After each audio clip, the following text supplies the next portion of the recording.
Brodes Media.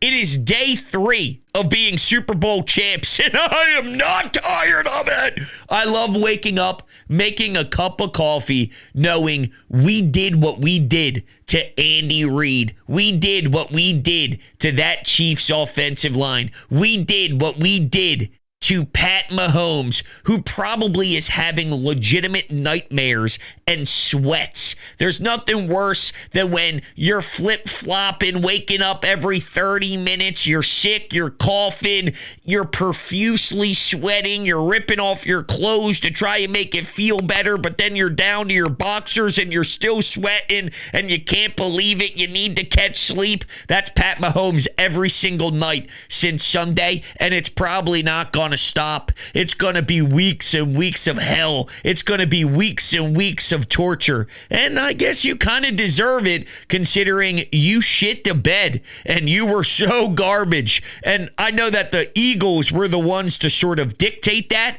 They were the ones to make you look so uncomfortable and force you to be out of whack. But hey, I mean, you didn't rise to the occasion. So now you have to sit in that filth. Sorry.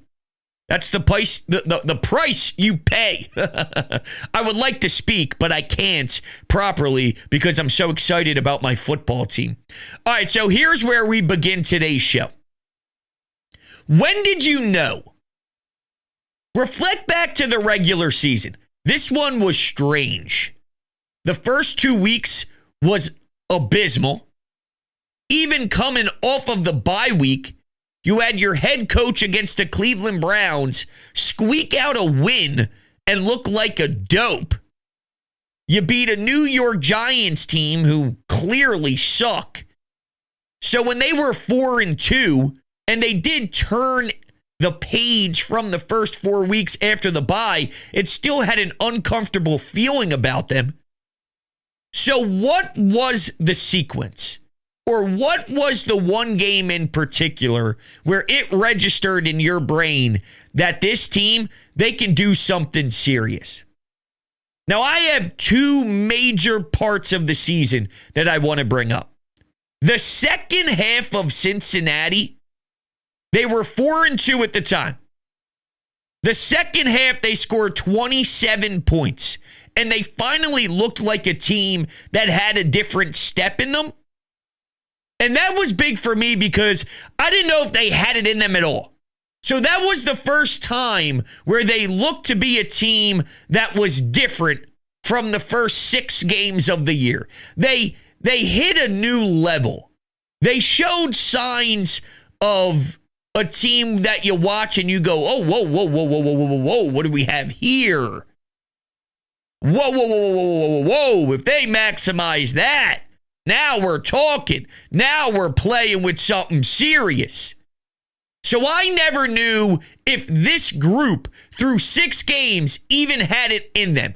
That was the first time that I watched them do something that I truly, really, really enjoyed. Outside of week 1 in Brazil when they beat Green Bay, and I'll always reflect back on that wheel route by Saquon that resulted in a touchdown, or the pass to A.J. Brown to start out the second half. But week 1's very fluky. From there, things look to be really awkward, especially knowing the season prior collapsed so ugly. So Cincinnati in the second half was big for me because I didn't necessarily know if it was going to be sustainable. And the funny part is they never lost a game after that unless it was because your starting quarterback had to leave 11 snaps into the game and then he got thrown in the Kenny Pickett experience and still should have won. But for the first time, I had the needle move. So I acknowledge that as the potential turning point of the season because they reached a style of football and a level of football that I didn't know if they necessarily had in that locker room. Now let's fast forward to later on into the season. It was the 3-game stretch where they hosted the Washington Commanders and scored 20 points in the fourth quarter at home. and dominated in that second half. They went out to L.A. Saquon Barkley puts up 300 yards himself. So on the road, watch out. The Rams are getting healthy. They got their receivers back. Sean McVay, he's so flashy. He's got Stafford. That's a better combination with the head coach and the quarterback than what we have here. So I was told. And I was told that later on in the playoffs too, which is pretty fucking hysterical. Vic Fangio, after a first couple of drives where the Rams established something, became a force. The defense turned it on. The Eagles' offense scored 30+. Yeah, that was a huge statement by Saquon. And then they went on the road after playing on the West Coast, went to Baltimore and challenged their number one rush defense. And Saquon had over 100 yards on the ground. And I remember all week long trying to figure out if you should lean into your strengths and just challenge what the Ravens do so well and say, all right, you better prove to me first that you have something in your tank to actually stop Saquon before we start to go out of our comfort zone and do other things, because that's our number one approach. Our number one approach has always been, let's see if we can establish the run. Do you want to get away from that without even trying? Because you know the Ravens, in theory, especially at home, could stop you? Or would you like to try and punch them in the mouth at their own game? And Saquon was able to do his thing and run for over 100. 3 straight wins. And at the time, the Commanders had 7 wins. There were a lot of buzz about them. And, you know, Commanders fans all year long keep looking back at that first matchup, saying that Jaden Daniels was injured and he had the ribs, and that's why it looked the way that it did. No. I mean, we're just significantly better than you. That's what it comes down to. And we proved that in the NFC Championship game when we hung 50+ on your ass. Those were the 2 key moments for me. And then they rattle off a billion wins in a row throughout that process. They beat the Steelers when the Steelers actually found a way to stop Saquon from having a field day. And then the passing game started to explode, and that really wowed me as well. But it was hard, even coming off of the bye, when they had the team meetings about becoming a run team and establishing Saquon Barkley more. When you beat Cleveland in such an ugly fashion at home, and the head coach is barking at fans behind the bench, acting all tough, and then you beat a Giants team, it's hard for that to really swing me one way or the other, because the Giants blow. The Browns blow. I need to see you do something that can actually hit me hard, right? I want it to be a big wave of emotions where you change my thought process, where you change what I think about you, because you're facing off against serious opponents and doing something when you see them, something real.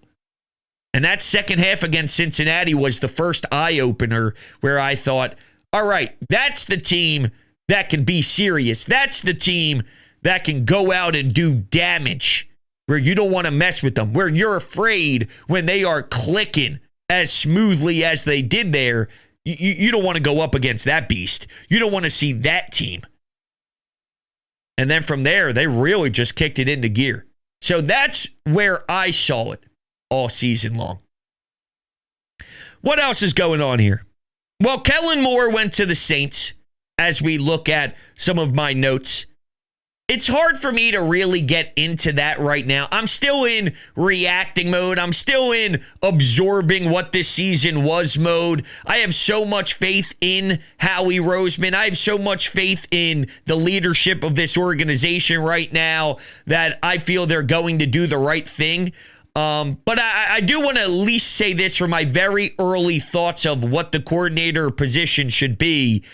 I don't know if I want to go with inexperience. I don't know if I want to go with someone like Kevin Petula, who I know is Nick Sirianni's right-hand man and has been through so much with him.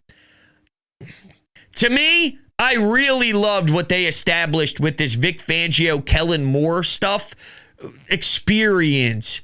It's a good job that good coordinators would want. Nick Sirianni right now has a tree of coordinators that are constantly getting head coaching jobs, and that's always the end goal. So if there is someone out there that has called plays, that still wants a crack at a potential spot to be a head coach, you come here, you get to work with Jalen, AJ, Saquon, this offensive line, Devontae Smith. This is about as sexy of a coordinator job as you could find in the league. It's very attractive, and you can land the best.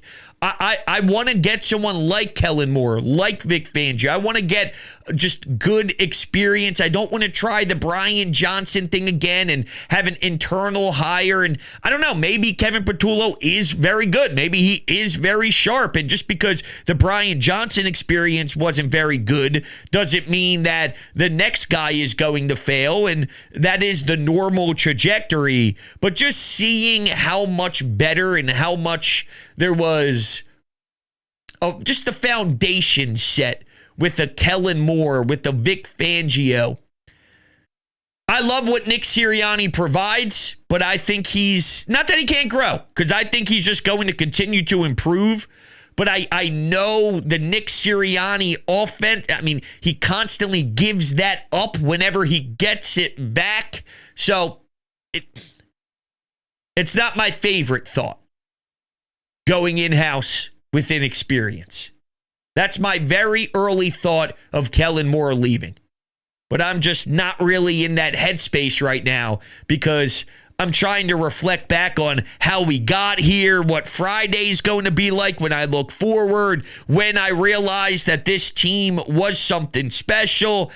I mean, I'm still soaking this whole thing in. I'm absorbing it. And I don't know if this makes me a petty son of a bitch or if this makes me a bad guy, but I actually went back and listened to Kansas City Sports Talk Radio on Monday morning.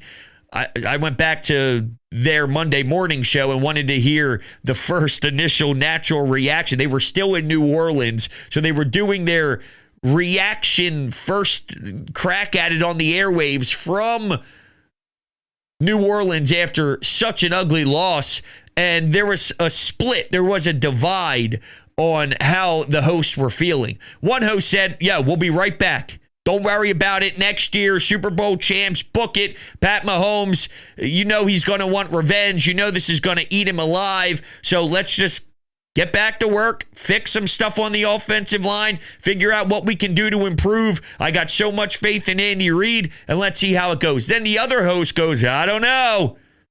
This seemed to have cracked us. This seemed to have broken us. I've never seen this group on the sidelines look that defeated. I've never seen such a talented team who is looking for their third straight Super Bowl fail so miserably. I've never seen a team that had a quarterback who can play that out of his mind look so out of touch. This could be a spot where we have to regroup. It's not as if Tom Brady went to the bowl every year. He almost had two different windows, right? One host was wondering if this was a spot where they now have to regroup heavy, really look at this, and it might take a little while to get back to the, hey, we got a few runs in us again under Pat Mahomes and Andy Reid. So did we break them? Oh, they're thinking they're broken. They're thinking we broke them in half.